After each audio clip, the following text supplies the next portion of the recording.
మామూలుగా రాజకీయ నాయకుల పిల్లలు చదువుకోరు, అతి గారాభంగా ఉంటారు.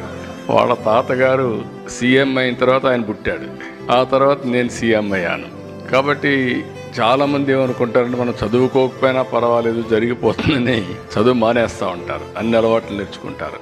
కానీ ఈ క్రెడిట్ అంతా నేను ఇచ్చేది నేను తీసుకోవడంలో కానీ మా మిస్సెస్కి ఇస్తున్నా.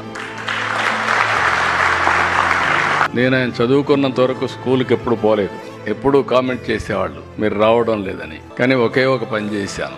ఆయనకు హై స్కూల్ డేస్లో కొంత ప్రాబ్లం ఉంది, ఇంకా బాగా చదువుకోవాలి, ఫండమెంటల్స్లో కొంచెం వీక్గా ఉన్నారంటే నారాయణ గారిని పిలిపించి, నారాయణ గారు మంచి టీచర్ని పంపేయండి, ఇతను మేము అక్కడికి బయట పంపించాలంటే ఆ ఫౌండేషన్ లేకపోతే మళ్ళీ తిరిగి వచ్చేస్తాడు, అది రాకుండా ఉండాలంటే మీరు కొద్దిగా ఫోకస్ చేయమని చెప్తే ఒక 1.5 year, ఒక 1 year అనుకుంటాను రైట్ టైం.